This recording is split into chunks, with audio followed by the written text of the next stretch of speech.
पोट भरेल पण मन तृप्त होणार नाही असे पुन्हा पुन्हा खावेसे वाटणारे खमंग आणि स्वादिष्ट स्नॅक्सचे प्रकार म्हणजे बटाटा वडा, वडापाव, मिसळपाव असे विविध पदार्थ आहेत आणि ते अगदी वेगवेगळ्या पद्धतीने केले जातात। आज इथे आपण अशाच प्रकारचे खमंग, स्वादिष्ट आणि झणझणीत असे मिसळपाव तयार करणार आहोत।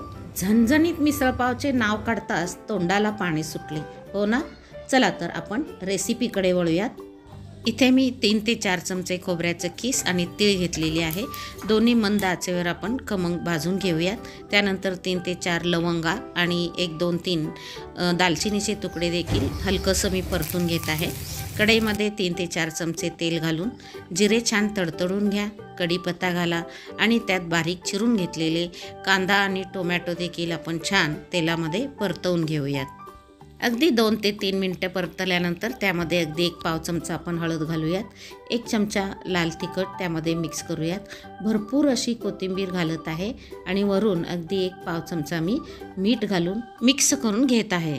इथे एका पातेल्यात मी 2 ते 3 ग्लास पाणी घेतलेले आहे आणि ते मी गरम करून घेतलेले आहे। या गरम पाण्यामध्ये आपण घेतलेली उसळ स्वच्छ धुवून त्यात शिजवून घेणार आहोत आणि अगदी पाव चमचा मी हळद घातलेली आहे आणि पाव चमचा मीठ घातलेले आहे। हे दोन्ही मिक्स करून आपण ही उसळ छान शिजवून घेऊयात। आता मिक्सरमध्ये आपण तेलात परतून घेतलेले कांदा, टोमॅटो, कोथिंबीर घालूयात, वरून हे कोरडे मसाले देखील घालूयात। आता ही उसळ देखील छान शिजत आहे, तुम्ही पाहू शकता अगदी मऊसर अशी शिजलेली आहे। आता ही छान अशी शिजलेली उसळ आपण बाजूला काढून घेऊयात। उसळ शिजून घेतल्यानंतर हे जे पाणी आहे हे टाकू नका, आपण ते पुन्हा वापरणार आहोत। तर ग्रेव्ही करताना शिजलेल्या उसळपैकी 1 चमचा उसळ आपण त्या ग्रेव्हीमध्ये वापरणार आहोत। 1 चमचा उसळ त्याच्यामध्ये घालून आपण त्याची छान पेस्ट तयार करून घेऊयात। पहा, मिसळसाठी लागणारी अगदी मस्त स्वादिष्ट अशी ग्रेव्ही आपली तयार आहे।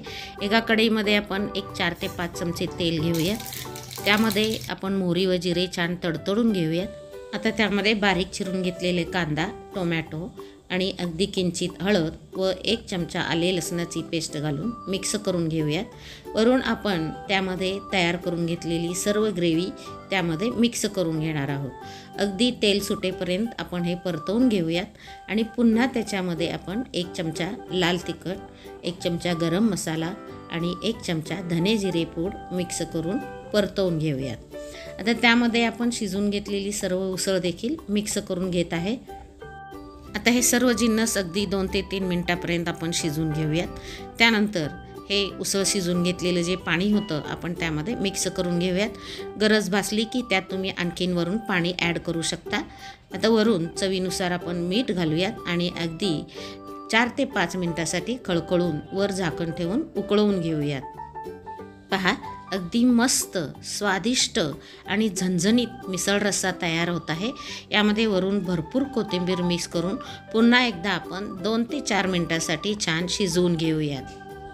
हा रस्सा तुम्ही मंद आचेवर जितकं छान उकळवून घ्याल तितकं छान त्याला तेल सुटत राहील आणि अगदी तर्रीदार असा रस्सा आपला तयार होईल। पहा, अगदी मस्त झणझणीत असा हा मिसळचा रस्सा आपण बाजूला काढून घेत आहोत। अगदी झणझणीत गरमागरम आणि तर्रीदार असा हा रस्सा मिसळपावबरोबर असेल तरच मिसळपाव खाण्यात खरी मज्जा आहे। चला तर झणझणीत अशा मिसळपावची प्लेटिंग करूयात। प्लेटमध्ये प्रथम ताजे आणि कुरकुरीत फरसाण घाला, त्यावरून शिजलेली उसळ आपण घालूयात आणि त्याच्यावरून मस्त गरमागरम झणझणीत रस्सा घालून पुन्हा एकदा तुम्ही त्यामध्ये फरसाण घालू शकता आणि आणखीन वरून हवे असल्यास तुम्ही त्यामध्ये रस्सा मिक्स करा। वरून आणखी थोडी कोथिंबीर आणि छान बारीक चिरून घेतलेला कांदा घालूयात आणि त्या सोबतीला लिंबू हे हवेच। पहा, अगदी मस्त व्हेरी टेस्टी झणझणीत असा मिसळपाव आपला तयार आहे। अगदी घरच्या घरी अशा प्रकारे झणझणीत मिसळपाव आजच तयार करून पहा। रेसिपी कशी वाटली नक्की कमेंट करून सांगा आणि व्हिडिओला लाईक करा, जास्तीत जास्त शेअर करा।